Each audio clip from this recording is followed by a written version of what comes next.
and welcome along to Extra Time here on LCFC Radio and LCFC TV. After a good result for Leicester City, a good couple of days actually for the Foxes. They had that win in the Europa League on Thursday and then the win in the snow against Watford at King Power Stadium on Sunday. Welcome along to Tony Cottee and to Matt Elliott. Matt, you're looking fresh as ever, as you always are. I noticed a hint of sarcasm there, Daniel. No, not at all. Not at all. To be fair, well, Monday mornings, never at my best, but trying to look after myself. That's the best I've ever seen you look on a Monday morning, Matt.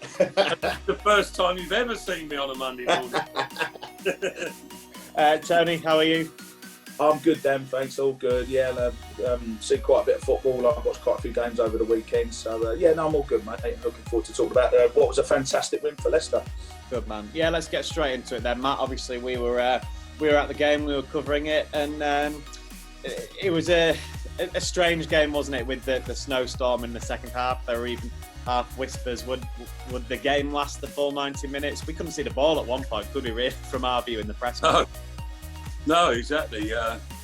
We said we're covering the game, and the snow was covering the pitch, wasn't it? It was seriously in question, as you say. At one stage, I remember looking at it was about after the 57-minute mark, and I think, well, it's over half out to go. I'm not going to call it off, in the very latter stages, but it was really coming down, wasn't it? And the lines were covered over. There was an interval which was a bit bizarre. It was like a 5-minute interval immediately after Watford scored, wasn't it? To clear the lines and the penalty area and the halfway line, etc. And whilst that served a purpose, at the same time, it allowed more snow to fall on the rest of the pitch and become more hazardous. But thankfully, the snow, well, it lessened, didn't it? It was still coming down, but it seemed to melt away, and it wasn't a problem come the end of the game. But I thought the players coped pretty well with it, to be honest. I thought they are difficult conditions like that, and the travel of the ball was being slowed. And at one stage, you started to think, no, surely not. Leicester, despite courageous effort by Watford, I always thought Leicester were going to win that game, although it was in doubt on a few occasions throughout the course of the match. Because Watford were a threat, and so both attacks were dangerous on the day. But both teams came through it pretty well, I thought, and the mistakes were kept at a premium, and the quality of the game was reasonable, all things considered. Leicester looked pretty sharp, I thought, going forward in an attacking sense, I just mentioned there. Lots of movement, lots of creativity. There was a purpose about their play, and there was an edge about their play that we haven't seen of late. I'm assuming, Tony, that you've played in games where the snow was like it was. You're saying I'm older than Matt. That's what you're saying, Dan. No, not at all. Not at all. Not at all.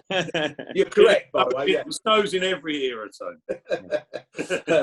Do you know what, Dan? It was funny. I mean, obviously, I didn't see the game live, but I tuned in to watch the match. I knew that the Burnley Spurs game had been called off for snow, so I knew the weather wasn't good, sort of from the northwest coming down to the Midlands. And I mean, one observation I would make was about the ball. Just watching it on the TV, it was almost impossible to see the ball. And I know when you're on the pitch, it's probably a lot easier to see the ball. But from a supporter's point of view, and certainly from a TV point of view, I mean, that ball, I know it wasn't what you would call a white ball, and I know they're multicoloured nowadays, but surely you should have what you would term as an old-fashioned snowball that me and Matt would have played with, like a proper orangey luminous ball that everyone can see. So that would be the first observation. And the second one with the weather, I think, in my day, you're quite right, yeah, we had plenty of games where there was sort of snow-covered pitches, but the difference was there was no undersoil heating. I know Leicester have got that. So, of course, underneath the snow is a soft pitch. And when we used to play, invariably it was a frozen pitch as well. There was plenty of times when I played and you couldn't even wear rubber-soled boots. You had to wear trainers. It was a bit like playing on the old QPR pitch, Matt. It was, some of the surfaces I played on were terrible. So I think we've moved on from those dark days of the 70s and the 80s and that. But yeah, certainly had a few sort of funny games in my career, Matt, where you're actually playing on snow. And one game I played at Ipswich, there was frozen pitch with 3 inches of snow on it. And because we had the orange ball, we got away with it. So it was really interesting to tune in and see a good old-fashioned game and a proper game of football, I might add as well, played in really, really good, bad conditions. I was telling Dan yesterday, Tony, I had experience of playing in the snow on Boxing Day for Scunthorpe United, no less, against York City. And the Christmas Day, everyone was assuming the game was going to be off because the weather forecast was not good. So, as you can imagine, a few of us ended up going out Christmas Day. And lo and behold, the game was still on the next day. And we played up against York City, who had a certain striker called Paul Barnes, who's Harvey Barnes' father. Yeah. Good player, good goal scorer, Paul. I was up against him, marking him man to man. We lost 5-0. Paul Barnes scored 5, and I didn't play again for another couple of weeks. Yeah, Paul was both turkey and lots of other things from the evening as well. We spoke to Timothy Castagna this morning, actually, ahead of the Southampton game. You'll be able to see that on LCFC TV in the coming days. But he said about the game in snow and conditions like that, and we saw that it makes it so difficult, Tony, to play football. It ended up just being a little bit quite long bally. The ball would go forward because it's almost impossible to pass the ball along the ground because it will just get held up. Yeah, I mean, it's literally what you do as a kid when you get a small snowball, when you move it across the snow. If there's enough snow on the pitch, then the snowball becomes a bigger snowball. And it's the same with the actual match ball. You're trying to pass it, and you get the line where the ball's going across the snow, and you're trying to play normal football, and you can't play normal football. So I think the players deserve credit, because I think there's a lot of times nowadays where we say, oh no, they couldn't play in the mud, or they couldn't play in the snow, the modern day player. And I think not just in the Leicester game, but you had the Man City West Ham game as well, similar conditions, where you have to adapt to it, and you have to think quickly on your feet as a footballer. And it's not too dissimilar to what you would call a flooded pitch. If you've got one half of the field where there's been torrential rain and the ball's there's plenty of puddles on the pitch, and you're trying to pass it 10 yards to your mate, if you're a clever player, you think to yourself, I'm not going to do that because that's just stupid. I'll just try and chip it, get it 30, 40 yards further up the field and try and push forward. And you have to adapt to the conditions. So like I say, I think they deserve great credit for that, both sets of players, because, I as I said, I tuned in to watch the highlights, Dan. And then when they done the review after, the two pundits, there was about 10 other chances that they hadn't actually shown in the highlights of the match. So it was obviously a really, really quality game with lots and lots of chances. And with the conditions, as I say, the players deserve credit for that. One final point before we move on from the conditions, Matt. There was a bit where in the second half, Harvey Barnes started to break through, didn't he, on the right-hand side, where he just used his pace. But each time he was hitting the ball in front of him, it wasn't going probably as far as he was expecting. So even that was hard to dribble in the snow like that. Is that the one where Cathcart got back at him? Yeah. Yeah, it looked like he was just going to rip past him, didn't it? And into open space. And, yeah, it all just caught up with him a little bit, didn't it? But, I agree with Tony. I thought generally, watching the game in its entirety, I thought that both sets of players coped with it well. Mistakes were at a premium, and it did have an effect in certain instances. I think, possibly with Castagna, with the goal that Leicester conceded there, I thought maybe he was a little bit tentative because of his footing and his balance, maybe, with that challenge when the Watford player came through and nudged him off. I mean, some people think it was a foul. I know you did.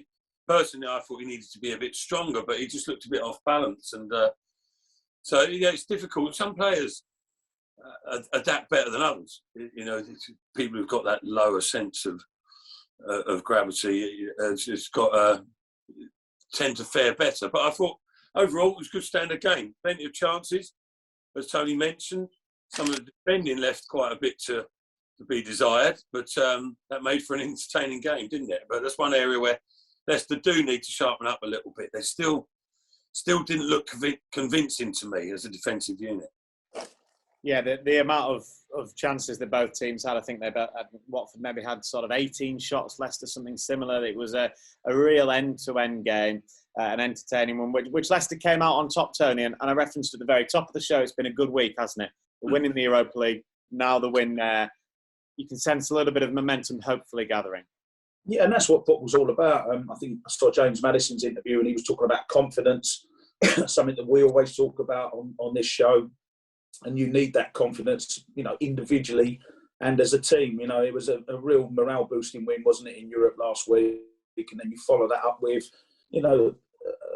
they're a dangerous team, Watford. I know Manchester United were poor recently, but Watford have got players. It was probably a result that Sarr wasn't playing because he's their star man. He's a really, really good player. And perhaps they would have taken a few of the chances that they missed. But, an incredible amount of chances in the game. But now they've got the 3 points, Leicester. They've got a couple of difficult away games coming up. And then they go into the Christmas period. I think there's a couple of the big boys, isn't there, over the Christmas fixture list. So there's some tough games coming up for Leicester, including the European game, obviously, to come. So, you need the confidence that you get from the victory. You need to see some of your better players coming back into form. I'm talking about James Maddison, obviously. And you need Jamie Vardy scoring goals. So there's so many things. I think Brendan would have been so pleased with the attitude, first and foremost, but combating the weather conditions and getting those 3 points, and then some individual performances. Yeah, of course, Matt touched on the defending, and that's been an issue. That's not a new thing. That's been going on all season, as in it's something that the players need to put right individually as a team. They'll get players back from injury as well, which will help along the line. But in the meantime, it is good that the club's got those 3 points. Really, really important going into the December fixture list. Yeah, that confidence is something that we obviously talked about a lot yesterday, Matt, isn't it? And James Maddison certainly looks like a player that's full of confidence. Yeah, it's just sort of a buzzword, I suppose, at the moment, because Leicester look to have been lacking in that department because of the run of results, really. It's natural. It happens to any team that's suffering a sort of dip in form, which I think it's fair to say Leicester have experienced. Their standards are higher these days. What they've achieved over the last few seasons, certainly the last couple of seasons, people expect that to be the norm, really. And I suppose that's maybe asking a little bit too much. But, there's been talk of overachievement. I'm not sure that's necessarily the case, but they've been performing at a high level with players, haven't they? And as soon as it dips below a little bit, there's a little bit of a few rumblings from certain quarters, and the pressure sort of adds on. And you've seen it in their performances, but there are contributory reasons why. We've spoken about it throughout the course of this season, injuries, etc., and players coming back into form a little bit, and it's been a bit stop-start, and okay, all teams have got to deal with that, and also international fixtures, etc. There hasn't really been a real rhythm about Leicester's play, but Brendan Rodgers spoke about it. I think he's emphasised it publicly as well as to his players privately. But this run of games coming up, this crucial period, how many games there are, and the opposition that they're up against, it is an opportunity to pick up a reasonable amount of points. You would hope. There's no points are handed to you on a plate, but they've got a good chance to go on a little bit of a run, and things are coming together a little bit. They're still suffering with the injuries, but key players, Maddison springs to mind, Harvey Barnes springs to mind, are coming back into some sort of form, and you can see that in their own performances. When you look back over the last couple of seasons, and Leicester have been at their best, yes, other players have contributed, and very much so. The likes of Vardy and Evans, Michael in particular, amongst many others. But when they've been at their very best, Maddison and Barnes have been flying, and that's a good sign, a great indication for Leicester, because there's a natural flow about Maddison's play. Mentioned it yesterday, and I've heard him speak about it himself. He's at his best when he gets further up the pitch. He's more influential in and around Vardy, sometimes even beyond Vardy. That's maybe not his natural game to make defence-stretching runs, but he did it yesterday. He got his reward, right, slightly fortuitously. But, if you're not in those positions, the opportunities don't come. 2 assists, and one was a superb piece of artistry, and a lovely little dink ball through to Vardy, the second goal. But many other situations where he nearly put people in, and it was good to see him back in form, because I think James Maddison of late James Maddison probably deservedly so has been on the bench or in and out of the team. But when he's playing well, Leicester are a much better side, aren't they? And I think he's too good a player not to be in the starting lineup if he's on song. And he certainly looks to be getting back to that way. Yeah, there was obviously the element of fortune, Tony, in the goal that he did score when he opened the scoring. But I can imagine you were particularly pleased with that goal and almost the striker's instinct, the striker's nature of it from James Maddison. He anticipated that maybe there'd be a mistake. He gambled, didn't he? Do you think there was a little shout there, Tone? A little what? Shout? No, do you think Maddison might have dropped in a little shout there? He might well have done, Matt. Yeah, I don't know where the lad's from, though. I mean, might put in the old keepers or something. Yeah, exactly. I tried that many times, Matt. The old keepers, hoping they're going to leave the ball and that. And then most of the defenders, I think, listen, Matt, you know more than me, like the basics of a defender. If you are in any doubt at all, you do not leave the ball. You head it, you turn and run after it, you deal with it. You do not duck out the way. Let the ball bounce on the basis that the goalkeeper might be behind you. And, you know, it was dreadful defending. I think it was Econ, wasn't it, and who done it. But, you know, credit to James Maddison. He's taken a chance. He's taken a risk. He's gone to run beyond it. All right, he might have shouted or whatever, and the defender hasn't dealt with it. But what I liked about it, Dan, when the controlled finish from James, you know, and if you watch the slow motion behind the goal, you see he doesn't just have his head down and blast it into the corner. He looks up. He sees, he assesses the situation. It's always important to have a picture in your mind of where the goal is. If you don't know where the goal is, you've obviously got to have a look to see where the goal is. James done everything, and then technically, it was a lovely controlled finish. He didn't smash it. He just guided the ball into the corner. It was precision as well, just inside the post. I thought it was a wonderful finish. And, you know, just touching on what Matt said about James Maddison, I think he deserves credit because, you know, if you're a Wilfred Ndidi, if you're a Sumare, that type of player, where you're patrolling in front of the back four and your job invariably really is to win the ball, pass it 10 or 20 yards, you don't really take too many risks, you don't take too many chances. And if you have a bad day, it's not that noticeable.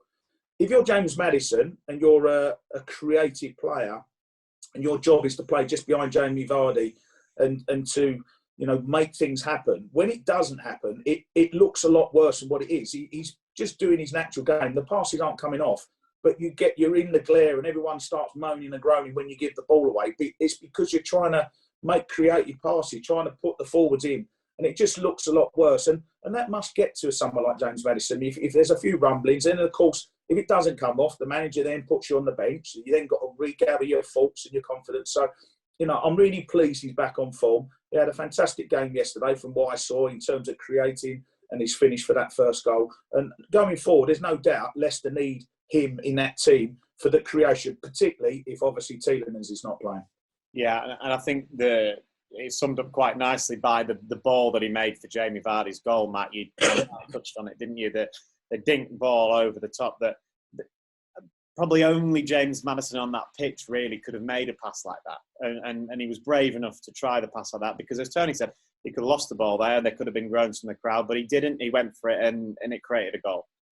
Yeah, very difficult execution, wasn't it? And had to get it spot on, you know, a touch softer. I think Kafka, it was, would have cut it out, you know, a little bit heavier and it just runs harmlessly out of play. It was bang on the money, as was Jamie Vardy's run. And even more so his finish. That was a ridiculous finish there. Again, you know, Tony's probably better off describing that. But for me, it was just, I mean, we were sat there and thinking, the keeper, Backman's he's going to get there first before Jamie anyway. Should have known better. Jamie just sort of put the burners on, didn't he? And not only did he get there before, but I thought he might get there and the keeper blocks it or whatever, or he might have to loop it harmlessly over. He won't get enough power to get it goalwards before a defender came and cleared, for example. But, you know, Jamie got there that split second before and kept it down under pressure, on the move, at pace, you know, guided it towards the goal. But the trajectory of it meant that the defenders couldn't get back. It was super finish. People will, you know, probably say, oh, what's the keeper doing coming out like that, etc. You know, made it easier for Jamie, which is true. if you come, you've got to go and you've got to get there. But the angle of it as well, it was so acute, and it's all in a split second. You know, that these actions are made, and the thought process going through his mind. Great goal. But yeah, typical Maddison. As you rightly say, I can't think of anyone offhand on the pitch, and even Tillemans, maybe it wasn't like a Tillemans type ball. You know, he's got his right under it, sandwich, wasn't it, on the angle, little bit of backspin, beautiful pass, really, and one that doesn't. You know, you look at it and think, oh, you'll be impressed by it, but it wasn't sort of spectacular. You know, outside of the foot, 40-yard bent inside the fullback or whatever. But it was equally as effective, and not many players are capable of that, and not many players are capable of that finish from Vardy either. But yeah, it was a great bit of play. It was one of those, Tony, where when you saw it live, you didn't think too much of it, really. You thought, okay, yeah, nice little ball over the top. It's when you see the replays, when you see how little margin for error, obviously, that there was in it, and it was just a perfect dink ball. Yeah, it was. I think Max described it really well. I mean, it was a fantastic ball. And, you know, just to get the little dink on it, it's so hard. And you see so many players try it and it goes out for a goal kick and they don't get anywhere near putting the ball, just keeping it in the penalty area. It's such a tough skill to do, to get it over someone, but to make sure that it doesn't go out of play. It was a fantastic ball. And with regards to the finish, I mean, I'm really pleased for Jamie because he's had a tough little spell. You know, he's not been playing poorly. Just the goals haven't been going in, and you know, I've spoken about it many times before, and it's the worst part of being a forward is when you go on that run of games and the ball's not going in. But the one thing you have to do, and I always say it, you've got to keep getting in those positions. The day you stop making that run, and James Maddison puts the ball in, and the goalkeeper comes out and catches it, and then you think, oh, I should have gone. And that's the hard part about it as a forward. You've got to keep getting into those positions. You've got to keep making the runs. And I think we saw right from the off, there was a clip about 3 minutes into the game where Jamie was played. He made a wonderful run in behind the defence and the goalkeeper made a really good save after about 2 or 3 minutes of the game. And you knew he was on his game yesterday. There was no doubt about that. But when you keep missing them or when the goalkeeper keeps saving it, it's frustrating. But you've got to keep doing it. And my dad always used to say to me, son, you've got to keep getting in the box. Keep getting in them, keep making the runs. He said, the time you don't make the run, that's when the ball will land there. And my dad was right. And Jamie Vardy thinking in his split second to assess the situation and know the only way I'm going to score here is the outside of my right foot to loop it over the goalkeeper. It was precision. You know, the defender made a fantastic effort to clear it, but it was that good a finish that he didn't manage to clear it. You know, brilliant play from Maddison, and I'm really pleased for Jamie. And of course, getting that goal then led into, you know, the second goal that he scored, which was another good header as well. I was going to ask you, Tony, which was your favourite of them? I mean, obviously the last one was a tap-in for Lookman, but Maddison's first he takes really well. Vardy's first he takes brilliantly. Then the header actually is very, very good. He's almost deliberately looped it over the goalkeeper. Yeah, I know it was a brilliant goal. It really was. I mean, it's question mark as looking at it tactically, I never quite understand why teams don't put someone on the far post. I really don't, and Matt would talk about that a lot better than me. But Jamie's run was fantastic, and I talk about movement in the box, and I've been a little bit critical about Leicester about the static defenders. But if you're on the move in the box, you've got more chance of getting in front of the defender. You've got more chance of getting higher because you're on the move, so you can jump higher. But sometimes you see players trying to generate power when you don't need to. You know, the ball in from James Maddison, there was so much pace on the ball, and he's whipped it into an area. And I think if you was honest with James, you would say, is he necessarily looking for Jamie Vardy? Probably not. I think what he's trying to do is just to put it into an area. You know exactly where you want to put it, and James Maddison's good enough to do that. He's whipped it into an area.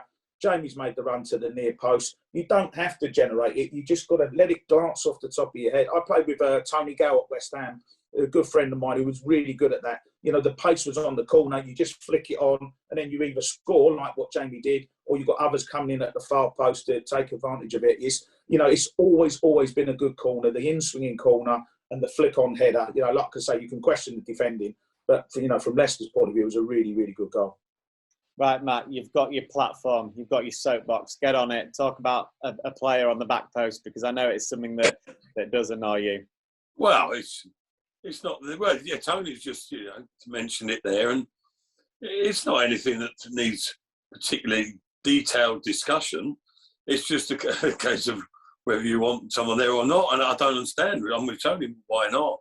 I mean, not so long ago, both posts were regularly covered by teams defending corners, weren't they? And that seemed a little bit, a little bit too heavy on the defensive side of things, because then you're lacking in other areas in and around the penalty area, or you can't afford to leave anyone up, or you're short of people on the edge of the box, etc., etc.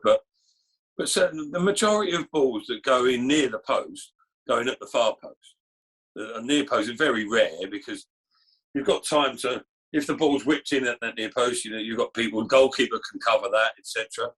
Goalkeeper was stranded, and it was a good goal from Leicester's point of view, but it was far too simplistic in terms of conceding. Because good ball, good run, decent touch.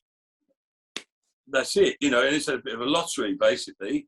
You're just hoping the ball doesn't go in that area. Where if someone was in that far post, they cleared it all day long, didn't they? And it could have been the difference between losing and winning, possibly, or certainly getting a point out of the game. It's bizarre. Leicester don't do it either. Now, I know sometimes teams do it for like the second contact, if you like, but that's different. That's when the ball's sort of hung up far post. There's a bit of height on the delivery, then people squeeze up, and then it's very rare that people score directly from a header, from an outswinger. It does happen.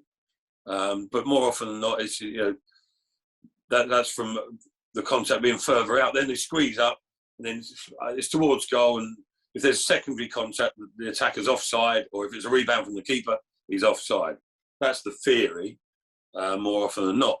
But for me, it's a gamble. Just do the basics first. And, I don't know. I don't know what they talk about, overcomplicating situations sometimes, and I think coaches and managers are guilty of that, quite frankly, without being too critical of them. I don't see why you wouldn't protect that. They get all the stats and the ratios, so they may be able to prove me wrong in that department. But you seem to see a lot of goals going in at that far stick, don't you? I was just going to say, you mentioned the word basics, and I think for me, with corners, when you're defending corners, there's two things basic-wise that I think a team should always do. One, which you've described perfectly, is to put someone on the far post, so that, because the goalkeeper's always got to cover the near post, so if it loops over him, you've got someone to clear off the line.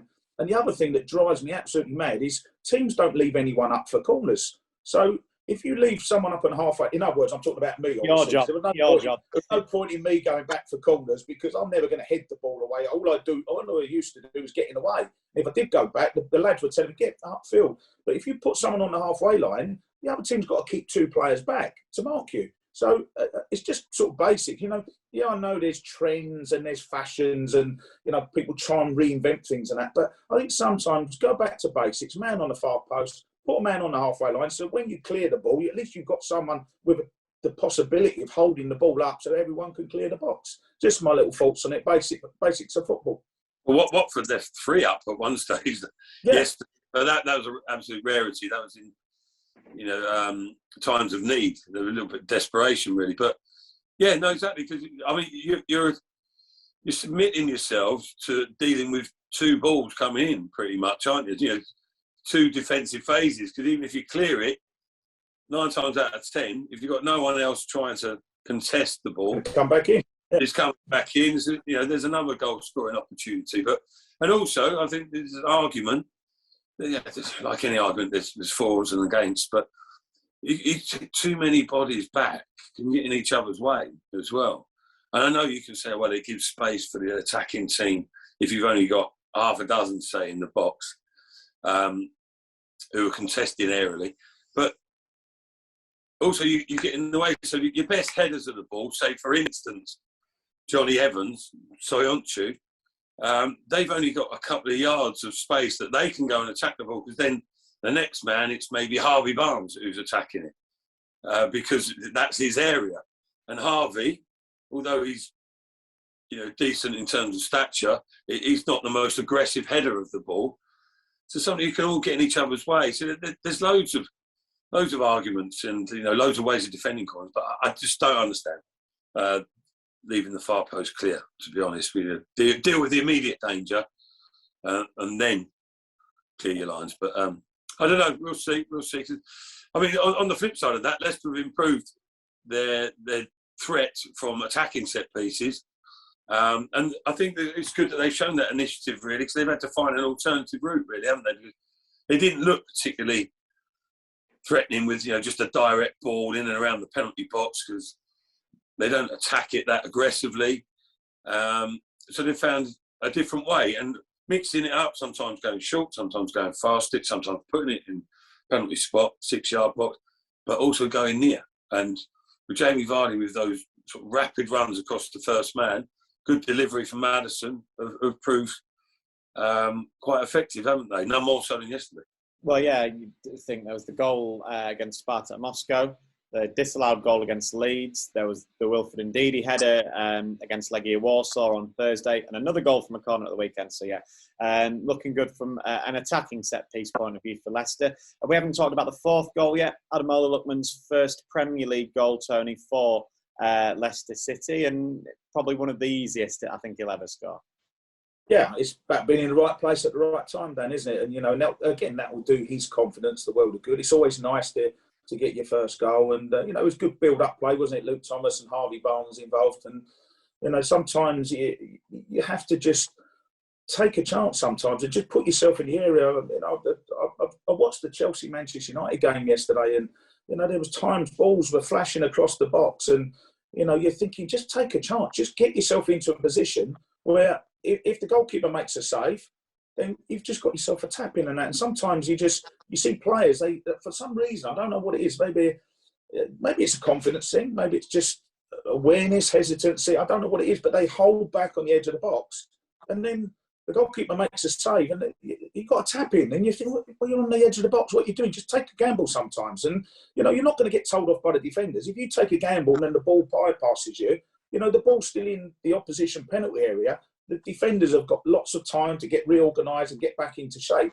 So you're not going to get criticised. I just think sometimes just take that gamble, like Ademola did yesterday, and you get your rewards. And that will do his confidence well. I think he's made a pretty decent start at Leicester and that, but it's always nice to get your first goal.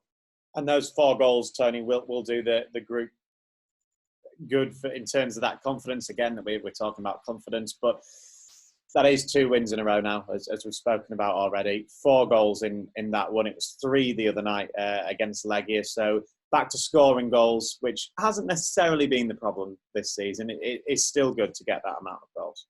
Yeah, of course it is. I mean, I think we all know that the issues have probably been more defensively than attacking wise, Dan. But you can only beat the opposition that you're playing against. And when last week was a pressurised game, wasn't it? It was you have to win game, which they did.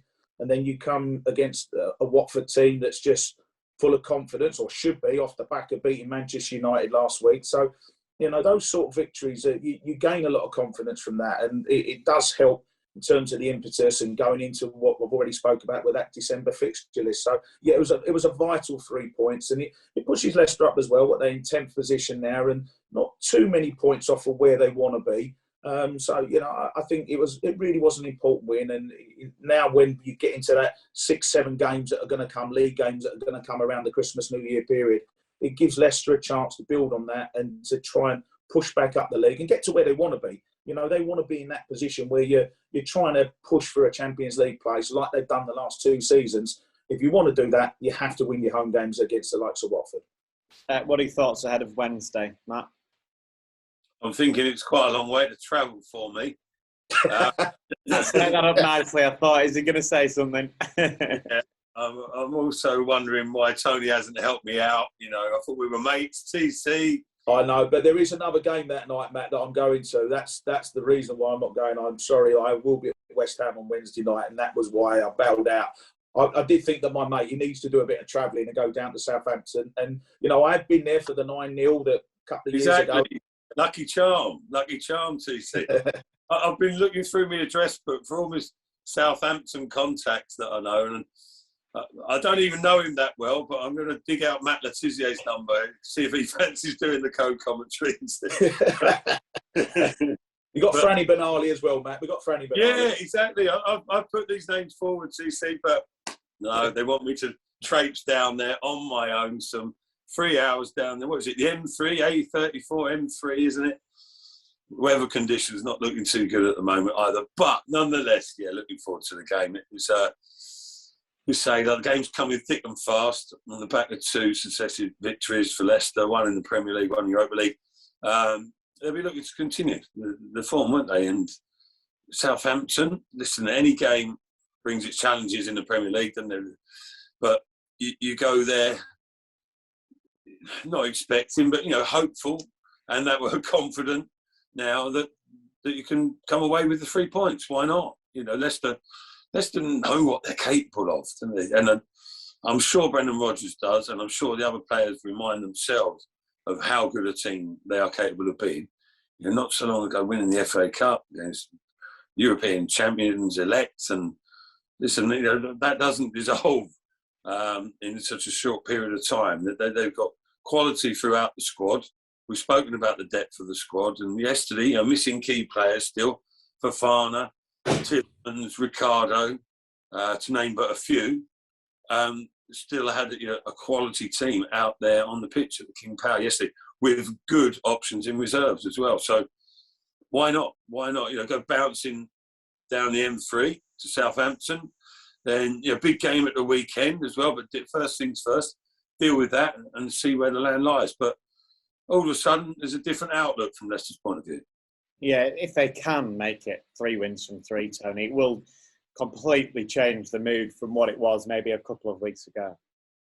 Yeah, it will, Dan. But I don't get that impression that the players panic too much. I certainly don't think the manager does. I think the manager, I love Brendan. I love his attitude to things. He doesn't get too emotional when you win, and don't get too down when they lose. And he's very practical about things. And I think that must rub off on the players as well. I get the impression that the players know that they've had a difficult start to the season. A lot of it's been down to injuries. It's not so much been down to the form.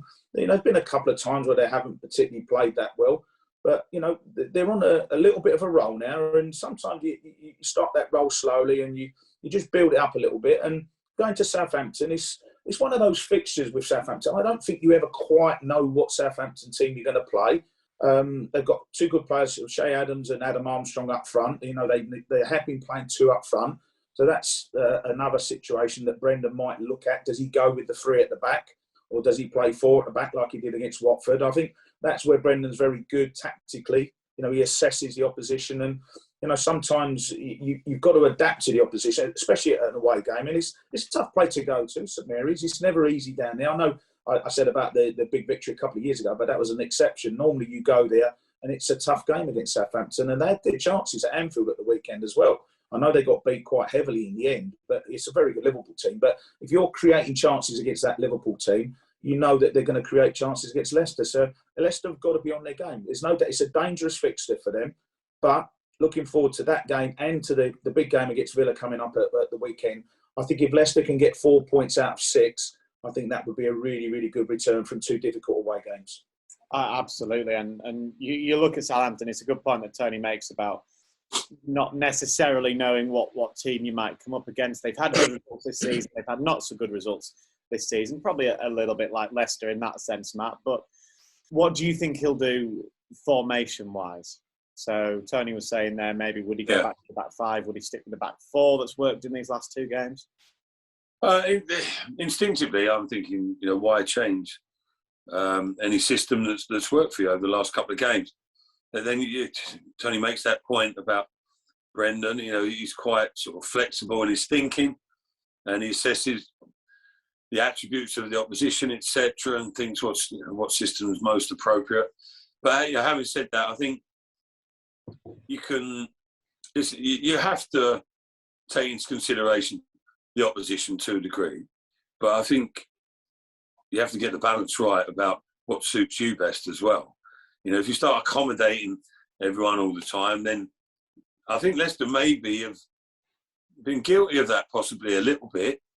And it's detracted from their own performance. You know, there's an argument maybe for that against Chelsea. They went up against them, tried to match them up. Some people question whether that was the right thing or not. It's easy to say it wasn't because of the way the game went and the result and performance. But that could be just on the day. It didn't work. But you go up against Chelsea and match them, like the individuals they've got and the framework that they've got, you maybe need to come up with something alternative. But anyway, that's by the by. That's perhaps to consider for the future. But I think accentuate your own positives as well. And at the moment, the positives are Leicester looked more organised. There's still issues defensively, but they just look more at home, more at ease with that back four, I think, in terms of how it allows them to play going forwards. I think sometimes they get a little bit disjointed with the back three. There's a time and a place for it, don't get me wrong. You know, maybe away from home against the big sides where you know you're going to be under a little bit of pressure and you sit back, play on the counter maybe. But Leicester don't look that comfortable at it when they've got to force the issue at home, in my eyes. I think the back four suits them better.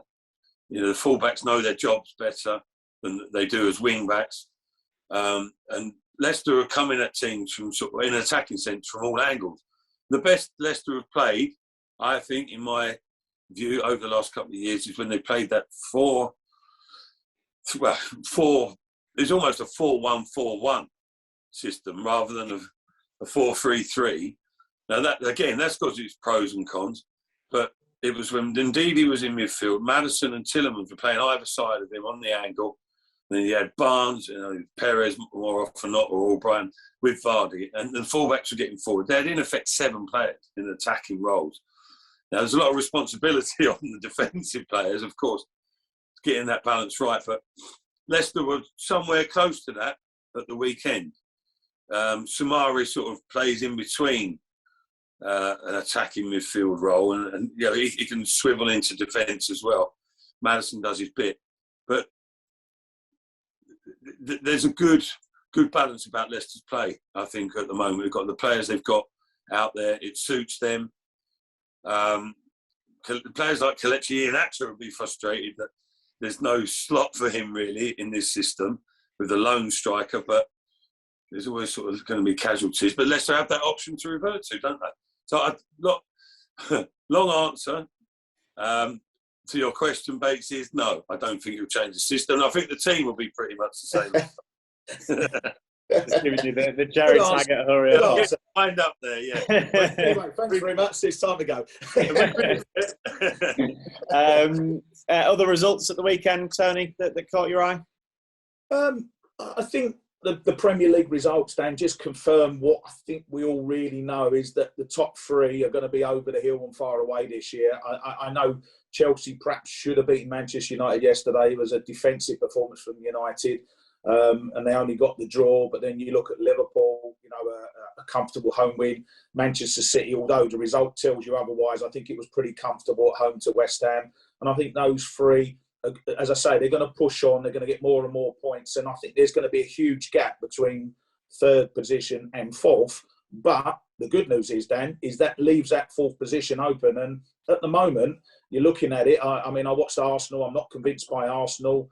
Spurs are off their game at the moment. Everton are well down the table. So there's a real opportunity, I think, for a team to come with a good run at some stage during the season. Could be Leicester. It's still open. I think that 4th position in the, to get the Champions League position. So I think that's the interesting part of the Premier League at the moment. Predictable results, top 3 pushing on, but that 4th Champions League spot's going to be open, I think. Yeah, I mean, you look at it, there are only 5 points between 4th place and where Leicester currently are, Matt. And you look at the start, I think overall Leicester fans and Leicester players will probably say it hasn't been the best start that they could have made, of course. But as I said, they're only 5 points away. You put a run together, you can be right up there. Yeah, that's the positive aspect of it, and rightly so. That's how Brendan Rodgers will be looking at it. I don't think, without being too flippant, I don't think he'll be overly concerned about what's happening below him. you have to be wary of it. You can't disregard that. I mean, what were Leicester just, Watford, if they got the result yesterday, we would have gone ahead of Leicester, and that's how fine a line it is at this stage of the season. But yeah, I think Leicester can afford to be positive and look upwards rather than downwards, can't they? And you say it's 5 points, that can be turned around in the space of 2 games. So it can happen in less than a week. The fortunes can change, especially over Christmas. Fixtures coming thick and fast. Who knows, what the future holds for many of the sides there. Tony's West Ham, they're looking good at the moment, have done for a period of time, but you're just waiting for them to maybe have a little bit of a dip, or will the amount of games affect them? Everyone talks about the Antonio factor, if he was to be out of the equation. Although they've coped with him on a couple of occasions recently. They're looking good. But there are lots of good sides in the top half of the Premier League. And I think there's been no cause for panic, no need for negativity, really. You've got to be wary of the situation. But the way that the season's gone for Leicester over the last couple of campaigns, they've been very good, stroke excellent for sort of 4/5 of it, haven't they, on both occasions, and then it's tailed off at the end. Who's to say this year might be, mediocre first thirds of the season, and then they might go on a rampaging run for the remaining 2/3. The signs are there that they're picking up form for sure, and if they can harness that and channel it and get everyone properly fit regularly, then I don't see any reason why not. Don't think they'll quite be challenged. Matt, you can compare it to a horse race. When you see the horse out front and it's leading the whole way round, and then you just get picked on the line, and you think, which has happened to Leicester the last couple of seasons. But sometimes there's an argument for being sort of mid position in the field, bobbing along, then gradually just work your way towards the front, and then come with a run towards the end, as we know. So, I think Leicester are capable of doing that. I really do believe that, especially if you get a few of those injured players back, and then I think good results over the next 6 weeks or so. And I think we could be looking at Leicester in a really, really good position come January. Yeah, that would be the intention, TC, wouldn't it? But it doesn't always work out that way. But, you see it in other sports, maybe, even athletics, people build them up. They don't want in the Olympic Games, they don't want to peak in the quarterfinals. Exactly. They build themselves up. Boxers as well, go through different phases of their career, and in shortening that into a football season, that might be not the intentional way that Brendan Rodgers planned it, but with the injuries as they are, Leicester will be looking to build themselves into the season. And if you finish with a flourish, who knows what could happen. Right, before we do our football Jenga at the end, let's have a quick word on Claudio Ranieri, Matt, and the return of him to King Power Stadium for the first time as a manager on Sunday. And the reception he received from the crowd was fantastic, wasn't it? Yeah, right. So he's a special character, isn't he? And he was at the helm in a very special time for Leicester City Football Club. And I think, whoever the manager was and Leicester achieved what they did would have been, goes without saying really, would have been so popular and well remembered. But I think, because of his quirky sense of humour and his character and the unexpectedness of what occurred, people didn't even expect him to be in the running, really, to get the job in the first place. There were many shouts of Claudio who from people of a younger generation than me and Tony. He hadn't been heard of, really, in recent years in English football. Obviously, his days back in Chelsea. What would it have been in the 90s? Would it have been? I suppose, yeah. Early 2000s, I think. Early 2000s, was it? Yeah. So, but the effect that he had. I mean, Nigel Pearson, I think deserves a hell of a lot of credit for what happened, for setting setting things in motion, obviously, a great escape, etc. And the platform was there, and I think Ranieri was fortunate to take over in the situation that he did, but he certainly made the most of it, didn't he? You know, and yeah, as I say, I remember him at Victoria Park with the post Premier League winning celebrations when there was a massive parade. There was 250,000 people in and around the town of Victoria Park, and he came on stage with the players, and he just said, and he spoke to all the supporters and said, "Don't stop dreaming." He was like, "No, dare to dream and never wake up." And those fantasy dreams had happened for Leicester City fans, hadn't they? And he just brought, I don't know, he brought a bit of glamour and profile to the situation as well, didn't he? Standing next to Bocelli, we were reminiscing about yesterday. That was a touch of class, wasn't it? That will go down in many people's memories for, I was going to say many years, but for their lifetimes, wasn't it? So yeah, it was good to see him get a good welcome, deservedly so. Yeah, I'm sure that element didn't surprise you, Tony, hearing that reception from the Leicester fans. No, not at all. And I always think, Dan, that you should be, you should always, if you return to the football club, you should be applauded for what you did at the club. In other words, it doesn't really matter what you do before. It doesn't matter how you leave the club, whether it was under a cloud or whatever you do after you go to another club. You should always be remembered for what you did at that football club. And the Leicester fans are brilliant with that. They remember what players do at that football club. He got a fantastic reception, quite rightly so. And, you know, we've spoken about it many, many times, to put everything in perspective, you know, for what Leicester achieved in 2016 and that, and at the start of every season, I'm sure there's plenty of dressing rooms up and down the country saying, we can do a Leicester.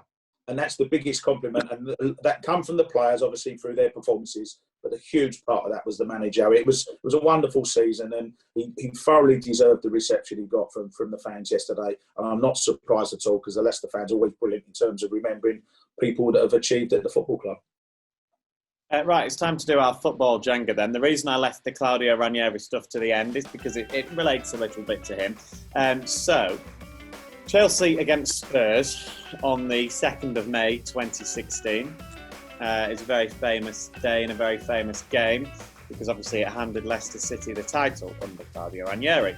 So I want you guys to name for me the squads of Chelsea and Spurs that day. So the starting 11 and all the substitutes of both teams, they are your options, they are your criteria. If you want to take it in turns for me, please. And Tony looks more confident than Matt, I will say that right now, early on. So Dan, you know what? It's one of my favourite games over the last 10 years, because it was a proper football match. They kicked lumps out of each other. It was a fantastic game, and ultimately, at the end of it, Leicester won the league. It's one of my favourite games. So whether I can name the players is another matter. Yeah, I was looking earlier. I think the amount of yellow cards the Spurs players, it was either 7 or 9. It was something like that. 9, I think it was. 9. Yeah, I think 9. Yeah. Right. Okay. I bet he can name all 9 of them. Yeah, I think you might. But I'll go first. I'm going to go Harry Kane. Oh, well done. I don't know. Can I go for a coffee? Eden Hazard. Dele Alli. Dilly? Dele Alli. So like Dilly Alli. Dilly Dong. You want a Dilly Dong again? We've got too much Ranieri connection here. We've gone early. Dele Alli did not play in the game. Yeah. Really? No. Yes, Yeah. I would have assumed that he had done as well, but no. Well, Matt, you've got to get one right though, Dan, because otherwise you can't win it on. This is true. Go on, Matt. I can get 3 or 4 right if you want, mate. That's like last week when Steve Guppy got chucked in, wasn't it? I was so confident that was right. Yeah. You would think. He was obviously, I don't know, injured or suspended or something, wasn't he? Mind you, I can sort of picture him being on the pitch, to be honest. There's substitutes as well, isn't it? Yeah. Come on, don't give me all that. Give me an answer to win it. You'd be I'm trying to find myself time, mate. Now, I know this. Eric Dyer. Eric Dyer, yeah. Vertonghen. He got booked. He was having a bit of a row. Yeah, Vertonghen. Hugo Lloris. I can't remember too many Chelsea. I wouldn't be confident naming Chelsea players. Well, I can read them out then. So you've got Asmir Begovic was the goalkeeper. Wow. Back four was Aspilicueta, Terry, Cahill, Ivanovic. Fabregas, Matic and John Obi Mikel played in midfield, and then it was Pedro, Willian and Diego Costa. Their bench, Marco Emilia, Barbara Rahman, Kennedy, Ruben Loftus-Cheek, Oscar, Bertrand Traore and obviously Eden Hazard. And then the Spurs team, Lloris in goal, Walker, Alderweireld, Dyer, Rose, Vertonghen, Dembele, Eriksson, Lamela and Son and Kane. And their bench was Michel Vaughan, Kevin Wimmer, Ben Davis, Tom Carroll, Nasser Chadley, Ryan Mason and Clinton Ng. No Dilly Alley. Dilly Alley, I said, not Dilly. So, yeah, I mean... Dan, can I apologise, because that's the second time this season that I've ruined all your work that you spent all night doing last night, and then I've just killed the quiz in about a minute, so I apologise for that. That's okay. After that. I was only Googling two teams, isn't it? No, yeah, I worked really hard. Did it all last night, Matt. He spends more time sorting his hair out. At least I can, Matt. At least I can. Yeah, good one. Yeah, there we go. All right, well, thank you very much to Matt Elliott and to Tony Cottee. Cheers, Matt. Cheers, Dan. Matt, I will speak to you on Wednesday when you're down at Southampton and I'm in the nice warm studio. So enjoy that. And Tony, we'll see you whenever you're next on with us. You might. Yeah. Yeah, you're assuming I'm going to turn up, aren't you?